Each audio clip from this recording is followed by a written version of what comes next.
तो चलिए शुरू करते हैं। ये है मेरा पहला व्लॉग और हम लोग पहुंच गए हैं जिन्ना इंटरनेशनल एयरपोर्ट, जहां हमारे प्यारे आए हैं हमें अलविदा करने के लिए और उम्र की मुबारकबाद देने के लिए। ये मैं और मेरी छोटी बहन ऐसे रो रहे हैं कि जैसे वापस मिलेंगे ही नहीं। बेशक अपनों से दूर होने का दुख बहुत होता है। खैर हम चले बोर्डिंग पास करवाने अंदर। अल्लाह, चलो खैर अभी हम जा रहे हैं। Bye bye Pakistan. और ये मेरा भाई रेहान जो कि हलवा पूरी खाने की जिद करके बैठ गया था और जहाज से डर के बाहर जाने की जिद करने लग गया। हमने एयरपोर्ट से इसको इसकी पसंद की चीज़ें लेके दी ताकि ये चुप हो जाए। तो अब हम जा रहे हैं अपने जहाज़ की तरफ। I was very excited and happy. और ये आते ही मैंने तो ले ली अपनी विंडो सीट। ये अम्मी अबू और रेहान बैठे हैं सेंटर में और मैं और मामी विंडो सीट पर। ये अम्मी और रेहान के साथ कुछ पिक्चर लेने के बाद और दुआएं करने के बाद खूब सारी, तो अब हम चले उड़ने।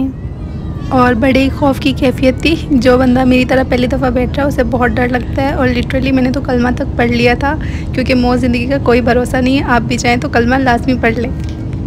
फिर मैं अपना व्यू इंजॉय करते हुए, और लिटरली बहुत खूबसूरत लग रहा था। और आप वाकई जानेंगे कि अल्लाह ने कितना खूबसूरत आसमान बनाया है। और उसके बाद हमने अपना एहराम बांधा, और जिसे आप अभी देख रहे हैं ये मेरे अब्बा हैं जिनकी नज़रें हमेशा हम पे रहती हैं।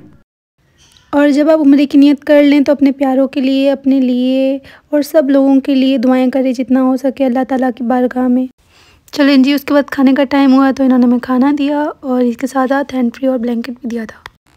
तो जब मैं सो के उठी तो हम लोग सऊदी एयरपोर्ट पहुँच चुके थे और लैंडिंग का वक्त था और मैं बहुत एक्साइटेड थी, बहुत ज़्यादा।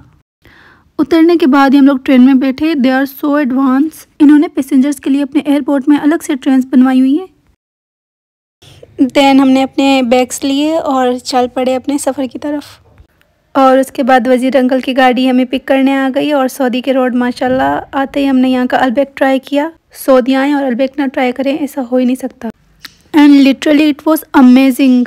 देन जब हम जद्दा से मक्का पहुँचे तो मैंने ये देखा and I can't express my feelings how beautiful it is. Then hotel पहुँचने के बाद और आराम करने के बाद हम चले मक्का की गलियों में अल्लाह के घर की तरफ उम्रा करने के लिए। इधर एक एक कदम आगे बढ़ता जा रहा था और हार्ट बीट तेज़ होती जा रही थी। ये वही कैफियत है जब आशिक अपने महबूब से मिलने जा रहा होता है।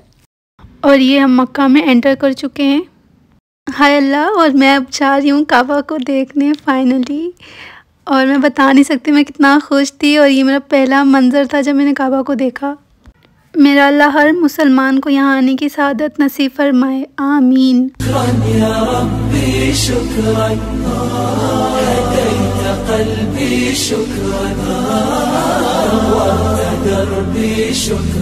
उसके बाद हमने खाने काबा का तवाफ़ करना शुरू किया। और मैंने इस दौरान कोई वीडियो पिक्चर्स नहीं बनाई थी, सिर्फ एक रेहान की बनाई थी, वो भी अम्मी के कहने पर।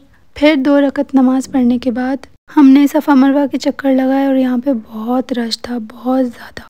और आप चक्कर लगाते हुए कुरान शरीफ लाजमी पढ़ें और बहुत सारी दुआएं करते रहें। और रेहान को कुरान पाक आता नहीं है, बस वो पढ़ने की ऐसी कोशिश कर रहा था। और ये सफ़ा मरवा वो पहाड़ी है जहाँ हज़रत हाजरा ने हज़रत इस्माइल के लिए दुआ की थी और उन्हीं की बदौलत आज हमें आप इस सफ़ा मरवा के चक्कर लगाने के बाद 2 रकत नमाज अदा की और अपने गुनाहों की माफ़ी मांगी। Then back to hotel.